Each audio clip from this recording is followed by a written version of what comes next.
It's early morning. The sun hasn't even come around to this side of the house yet. This is the bike that I chose to put the motorized kit on, and this one I got for 25 bucks at a second-hand store. It's actually got a lot of good qualities to it. It has the spring-loaded or shock-absorbing forks in the front. It's got a quick detached wheel.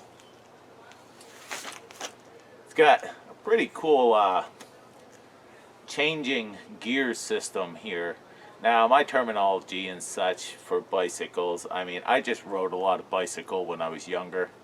I rode a lot of motorbike when I was older, but this here is just something that I want on the trails, just something for fun, or to get back into the woods quicker to do a 15-minute, 20-minute video. I don't have to walk an hour or two kind of thing. This one here, I looked it up. It's a Kurt Harnett Manelli bike. Now this one, from my research, was actually 1998. This was a Tim Hortons draw bike that you rolled up the rim to win. So that's pretty cool. This is a 1998 bike. The bike that I currently have, the top bar here came down more of a slant, so my engine would not work. So I needed something that my engine would have clearance in here and work. So that's what I picked up. So the first step of this is to take off the back wheel and install the sprocket on the left side. So apparently somebody's building over that way, so there's going to be neighborhood noise in this video. It's been a while since I worked on a bicycle, but from memory I think I'll do alright. This one does have a little bit of paint missing and so on, but for 25 bucks I can't complain. So first thing, take off this wheel here, and I'm going to zoom in a little bit closer so you can see me do that. You're going to loosen this one first.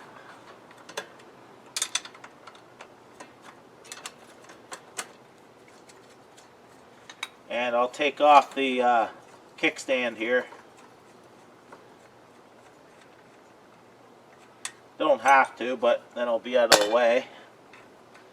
I'll put that back on, and then I'll just loosen up the other side.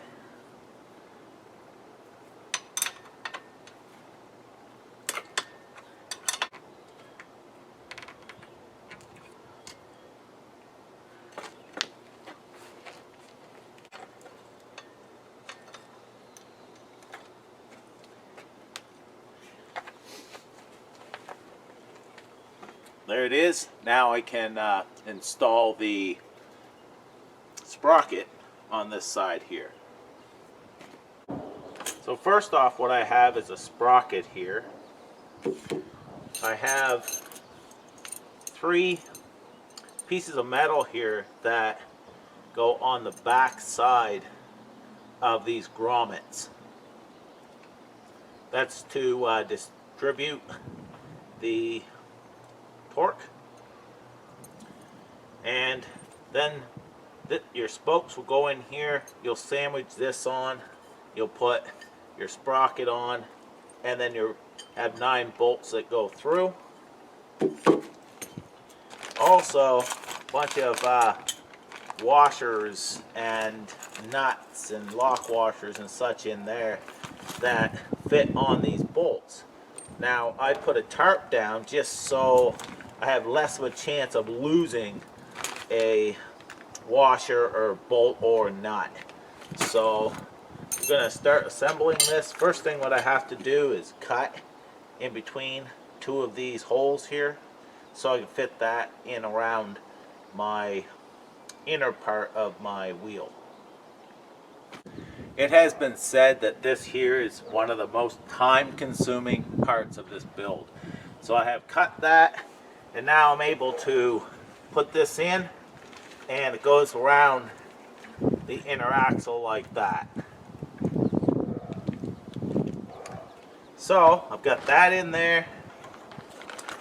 This will sit in there like that, and then this sits on top like that. So I've seen many different ways people try to put this on. Myself, I'm just going to put one in through here, line that up like this, put it down through, and your biggest thing is that you have to make sure that you have your holes in the center of these spokes. But I can take this, kind of fish it through one down here like that, put my back plate on, and put on a nut. I'm just going to do one at a time all the way around, and then I can tighten them. Right now I have to go through this bag and get all the lock washers, and nuts for these bolts.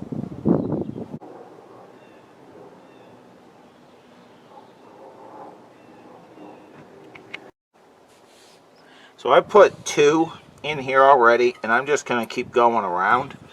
I did film me putting the first 2 in, but dogs barked through the whole thing and you couldn't really see.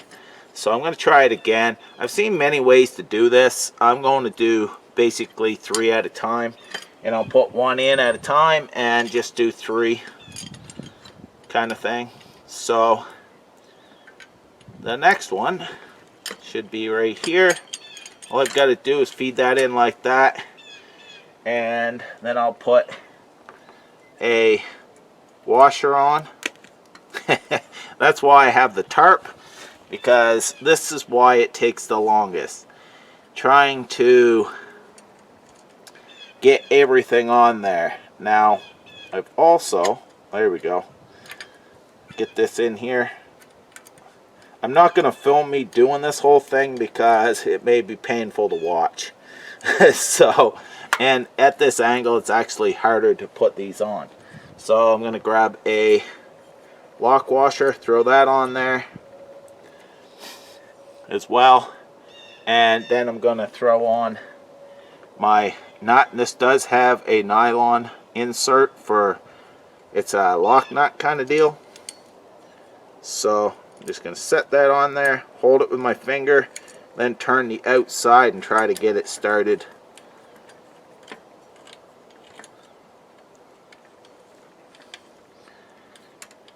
That's it. She's on. And now I can go to the next 3 on here. And what I did, if you can see this, is where that split was, I made sure that the metal covered where that split was, so it didn't come right in the middle of one of these metal pieces. So it's sandwiched in like that right now. I'll put all these in, and then I will tighten it to get it centered and aligned. This is going pretty well like this. Here I got those first 3. Now I can squeeze that in like this. Gives me plenty of room. It's still, sometimes I'm dropping these little washers and stuff, but that's just because of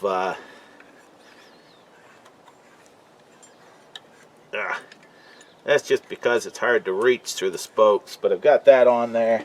It's not that bad. I'll put this on here. Oops, drop that. I've got to at least drop it once or twice, you know. It wouldn't be fun otherwise, right? Got that on there. And then what I've been doing is just putting a nut on and spinning the outside of the bolt. See, there's the fun. And spinning that so it actually threads it, instead of trying to screw or turn that bolt. There we go. That's on. Now I can go to the next one. And that's as simple as putting it through here, putting on my metal piece like that, and doing the same thing again. So I'm going to put a washer, lock washer, and a nut. Like that. So I've got the sprocket all on. Now I have to tighten it. And I've got to make sure it's centered in here, as well as straight. So this is where it can be tedious. You're going to be tightening across from each other and keep going. The way you would do the same thing is lug nuts on a wheel of your car. You want to go opposite and just keep tightening that way, so you have a nice even tension all the way around. It's 10 millimeter in here. I've got a ratchet for this side, and I've got a wrench to hold it on the other side. So now it's just to get that right. I'm actually going to sit in the chair, play with it, and see if I can get this so it is perfectly straight and centered.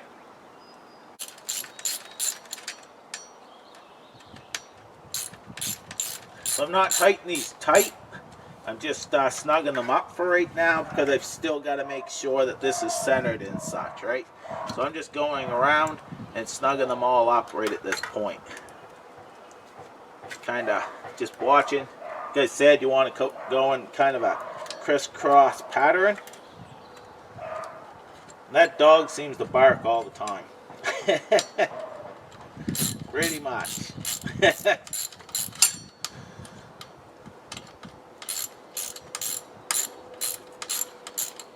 Must be saying hello to us all. So go up to this one here. And like I said, right now I'm just tightening these up enough to get them all snug. So I've got this on now, and if you can see that, I just kind of centered it by eye. It looks pretty darn good. You tighten these up until they tighten nicely on the spokes, if you can see that. Now I'm going to just grab this and give it a spin and show you how true that is. And that's looking pretty darn true. So it's ready to put on the bike now. Now, get that centered. All I have to do is kickstand back on and tighten this side.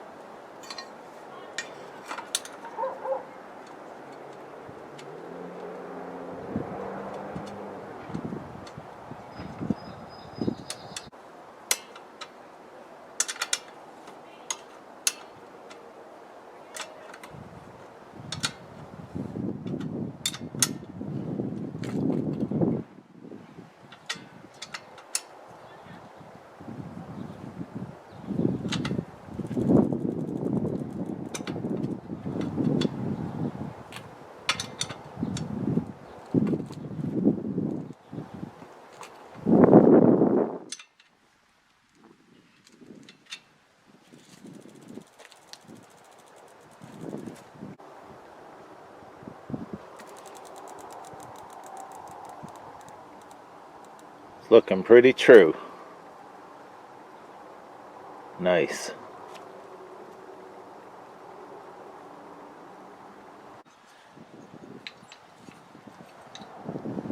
So, take this just above, right there like that, and it won't fit around here. Now, I do not want to force this on because it can break my housing here. So I have a universal kit that I'm going to actually use with this here, and that should help with this problem. So the first thing I have to do is remove these studs, and how I'm going to do that is double nut it. So I'm going to put one on, I'll put the second one on, and tighten those up against each other like this, And now I can just go on the bottom one and screw it out.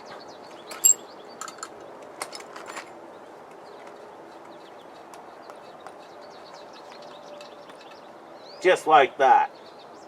Now I have these bolts here that will attach this to it and screw in those holes.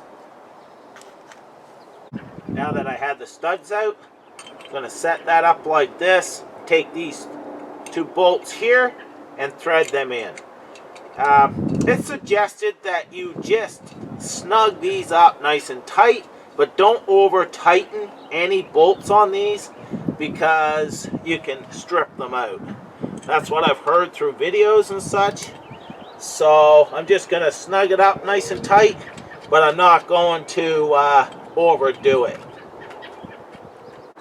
I got lucky and I was able to put a washer and a lock nut on there and be able to tighten it up. So that's great. Now let's see how it fits in the bike. So I'm going to place this in here,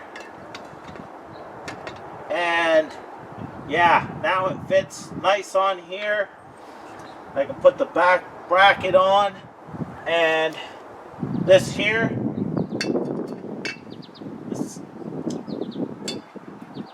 I'm going to put in underneath. I have a cable here. Bring it around and put it in through. Then all I have to do is tighten that down and put the bracket in the back. So it looks like it's going to fit now. So very cool. And I can adjust it as well as I'm tightening it.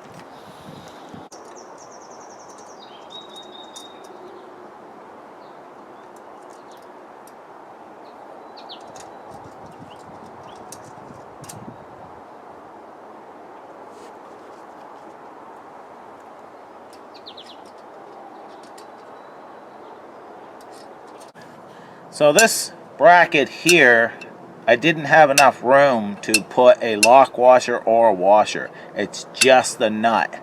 But that is secure. You're able to center your motor as well by moving it back and forth and then tightening this.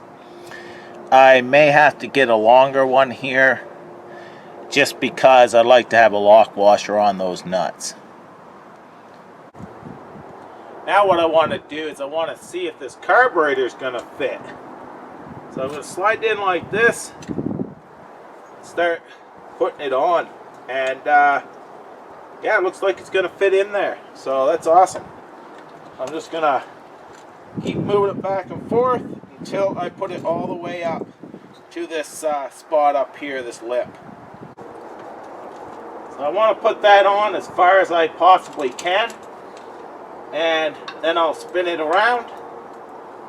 Now, my cable here, I may have to adjust this because I'm not going to be able to put my cable in through here, and that's why I wanted to try this and see how it's going to work. Carburetor's too high. So I loosened the motor mounts. And now what I'm going to do is see if I can put the cable in there and have enough clearance. This is very tight. I'm not quite sure, but I've got to thread my cable through the body here and such, and then I'll be able to actually see if this is going to work. So how this is going to go is I'm going to feed my cable through the top portion right here. This is your needle valve. I've got to put this spring in here, and now I've got to depress the spring enough that I can fit this cable in this groove right here and down in underneath like that, and then let the cable go, and it's all in there. Now just screw it back into the carburetor. So I have it in there, and it should be all right. It's got to move over a little bit, but it's not kinking it. That should be okay. So that is also got this in really, really far, which is awesome. Got it on there really good and should be great now. So this is another common problem. If I put that on just the way it is, my pedal will hit the muffler. So they say you can put this between some wood and such and bend this so it fits. So that's what I'm going to have to do with this one. But I want to just make sure everything fits before I put on everything else and then find out it's not going to work. So motor's good. The carburetor's all fastened on. Everything's good there thus far. Now it's I'm going to play with the muffler here and then I can go from there. So I moved along. I'm not going to worry about the muffler right now. I'm going to actually keep on building. I can bend that anytime. I may have to heat it and bend it and such, but I'm not going to stop in the middle of this to worry about that. So right now I've got the hand grips here plus the kill switch for the throttle. Now this is your throttle here. That will fit inside this kill switch. So that's what I'm going to put on right now. So this has two Phillips screws in the back here. Loosen those up. And then I can slide that on. It's actually having sun showers right now. So I don't know if I'm going to get a downpour on top of me or not. But I just cut my old handle grips off. I didn't need them anyhow.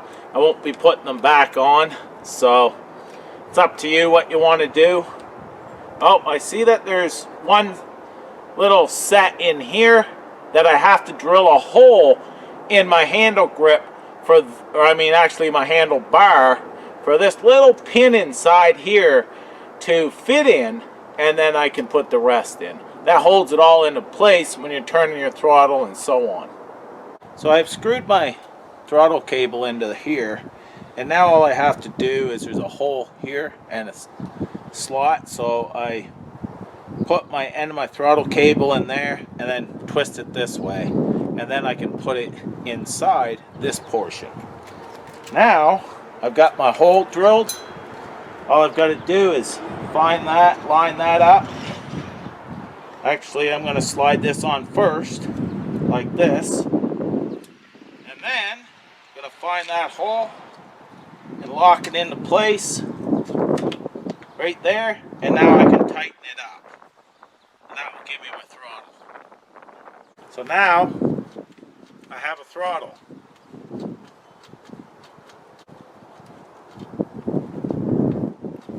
This seems to be turning. Yeah, I can spin it right around. This is actually turning on the outside from the inner, and this is spinning on the outside of it. So we'll have to see about that. This is what I was talking about. It basically is just slipping on here. That isn't slipping at all. So this one here might not work, but I can put another one on here. But the throttle works great other than that.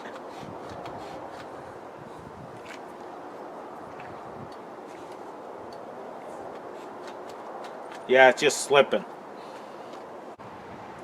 So I put my spark plug in, attach the spark plug wire, and I'm going to zip tie my coil to the frame. The reason why is the bracket does not fit around my bar here that goes down. So I'm just going to zip tie it, and that's recommended by many people anyhow. So I'm attaching the clutch cable right now. As you see, there's one screw here that holds the clutch cable. Once it goes through, there's a spring that goes on that side, comes over, and goes on here. This here is actually a spring that just is, it keeps your cable from hitting your hot motor.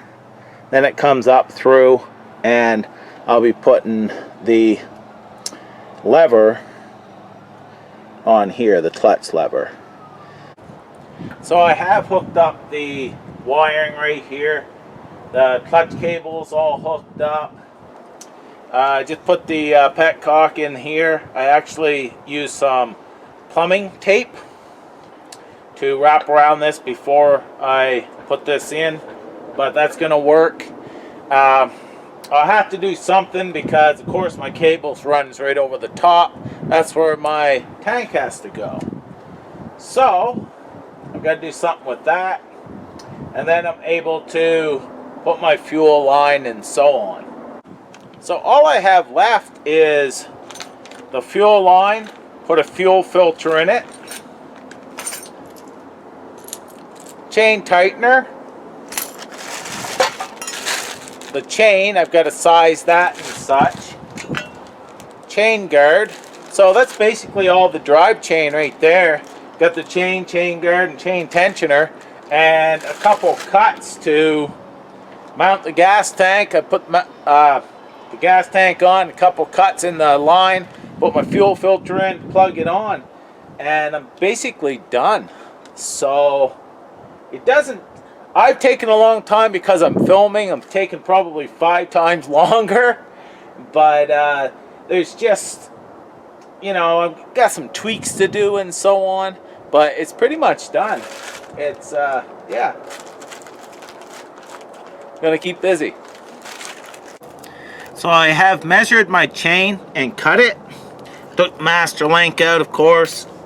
I have extra, so I could add links if I needed to, because I could just use another master link. Now, normally what I'll do is I'll grind the back side, take a punch, and drive that out. So I'm going to put the chain on there now, and I'm just going to hook that to the sprocket and start pushing it through. Now I could take off this here and so on, but unless I have to, I don't want to. So all I have to do is just make sure that the chain is going to roll through like that. So that there is a lot quicker than taking this all off and so on. Now I can put it on the back side. So now I'm gonna actually pull this back like that. Now I'm going to put this on the back sprocket, bring this up through like that, and now I can put my master link through. Of course, this is a little long. It's better to make it too long than too short. So got the master link through, and then when I put the tensioner on, that should take up the slack. So the chain's all on. I took the bike for a ride. What I did is I just unhooked the muffler so I could pedal it right now. Now it's just gas. Everything else is all hooked up. I've got to tidy it up and such. So when I get it finished, I'll show you what it's like. But just some tweaks and such. Everything else is hooked up. I've got to find where I'm going to put the cables, all that stuff there, but that's basically the build right there. So I just wanted to share that with you. I'll show you when it's all done. So there it is. It's all finished. I had to bend the muffler to make that work, and I just heated it up, put it in vise, heated it up, and bent it. It's working great now. The handle grips, I think I'm going to glue that other handle grip to that. Either fill it full of silicone, slap it on, let it dry, or whatever. Don't know. Actually just took this for a test drive and driving it a little bit. It's been working great. Had to adjust the idling. Now it idles by itself. And it's working great. So very happy with it thus far.